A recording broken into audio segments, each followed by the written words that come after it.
akan menjelaskan sebagian materi filsafat yang diampu oleh Bapak Nur Haris. Saya akan menjelaskan 4 subtopik. Yang pertama, gunakan logos, tinggalkan mitos. Yang kedua, hidup bahagia menurut Al-Farabi dan Al-Ghazali. Yang ketiga, sehat jasmani. Yang keempat, sehat mental menurut Ibnu Sina. Materi yang pertama adalah gunakan logos, tinggalkan mitos. Logos adalah logika, akal, atau rasionalitas. Ini merujuk pada upaya memahami dunia dan kenyataan. Sedangkan mitos adalah cerita atau narasi zaman dahulu yang bersangkutan dengan kepercayaan dan agama. Mitos juga menceritakan hal-hal yang tidak bisa diceritakan secara ilmiah. Jadi, makna dari gunakan logos, tinggalkan mitos adalah kita dianjurkan untuk tidak terlalu mempercayai mitos. Seperti contohnya cerita zaman dulu bahwa orang-orang mempercayai bahwa gempa bumi terjadi karena murka dari dewa, sedangkan para filsuf telah menelusuri bahwa kejadian itu bukan murka dari dewa, tapi karena adanya fenomena alam. Hidup bahagia menurut Al-Farabi dan Al-Ghazali. Yang pertama, menurut Al-Farabi. Al-Farabi adalah filsuf muslim yang menggabungkan filsafat Yunani, terutama Plato dan Aristoteles. Menurut Al-Farabi, kebahagiaan sejati bukan terletak pada kekayaan atau nikmat dunia, tetapi pada penyempurnaan jiwa dan akal. Untuk mencapainya,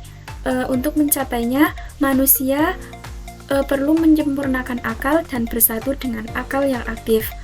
Menurut Al-Farabi juga, kebahagiaan individu tidak dapat dicapai tanpa adanya masyarakat yang adil dan menyetujui atau mendorong kepada perilaku moral dan intelektual.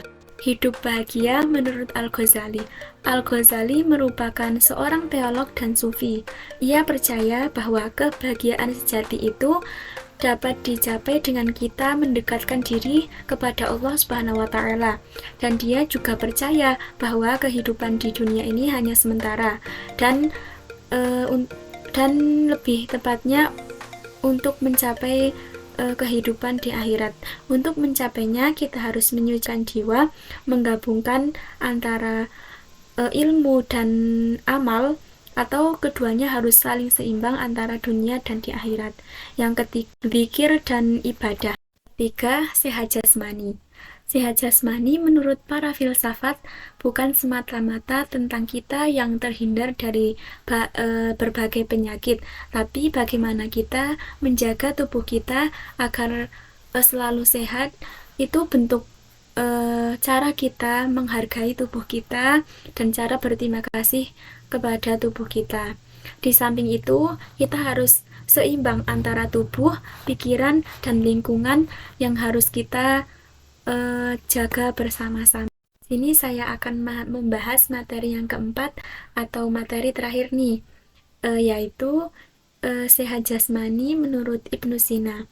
Yang pertama, emosi terkendali. Yang kedua, harmoni jiwa raga. Yang ketiga, pikiran yang jernih.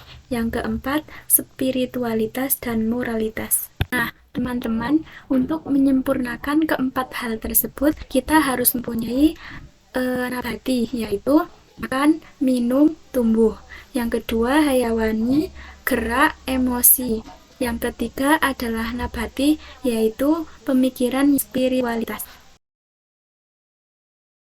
Saya sampaikan, semoga bermanfaat untuk diri saya sendiri maupun kalian semua. Wassalamualaikum warahmatullahi wabarakatuh.